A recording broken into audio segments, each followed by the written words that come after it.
ಬೆಳಿಗ್ಗೆ ನೋಡಿದಂತ ವ್ಯಕ್ತಿ ಮಧ್ಯಾಹ್ನ ಇರಲ್ಲ, ಮಧ್ಯಾಹ್ನ ನೋಡಿದ ವ್ಯಕ್ತಿ ನೈಟ್ ಇರಲ್ಲ, ನೈಟ್ ಮಾತಾಡ್ಕೊಂಡು ಬಂದೆ ಬೆಳಗ್ಗೆ ಏನವಾಗಿದ್ದಾರೆ. ಹೇಗೆ ಸಾಧ್ಯ? ತಕ್ಷಣ ನಮ್ಮ ಗೊತ್ತಿಲ್ಲದ ಸಮಯದಲ್ಲಿ ಕತ್ತಲೆ ಆವರಿಸಿಕೊಳ್ಳುತ್ತದೆ. ಆ ಕತ್ತಲೆ ಆವರಿಸಿಕೊಳ್ಳುತ್ತದೆ.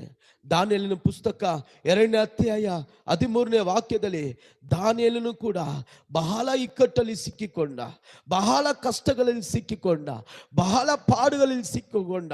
ಇನ್ನು ಮುಂದೆ ಹೇಗೆ ಹೋಗುವಂಥದ್ದು, ಹೇಗೆ ಇದನ್ನ ಜಯಿಸುವಂಥದ್ದು, ಹೇಗೆ ವಿವರಿಸುವಂಥದ್ದು, ಆ ವಾಕ್ಯವನ್ನು ಓದೋಣ. ಕೂಡಲೇ ಆ ಆಜ್ಞೆಯು ಹೊರಪಟ್ಟಿತು. ವಿದ್ವಾಂಸರು ಪ್ರಾಣಾಪಾಯಕ್ಕೆ ಗುರಿಯಾದರು. ದಾನಿಯೇಲನನ್ನು ಅವನ ಸ್ನೇಹಿತರನ್ನು ಕೊಲ್ಲಲಿಕ್ಕೆ ಹುಡುಕಿದರು. ಅವನನ್ನು ಮಾತ್ರ ಅಲ್ಲ, ಅವನ ಜೊತೆ ಇರುವವರು, ಪ್ರೇಯರ್ ಮಾಡ್ತಾ ಇರುವವರು ಯಾರು? ಇವರು ದೇವ ಮನುಷ್ಯರು, ದೇವ ಸೇವಕರು, ದೇವರಿಗಾಗಿ ನಿಂತಂತ ಪ್ರವಾದಿಗಳು, ದೇವರಿಗಾಗಿ ನಿಂತಂತ ವ್ಯಕ್ತಿ.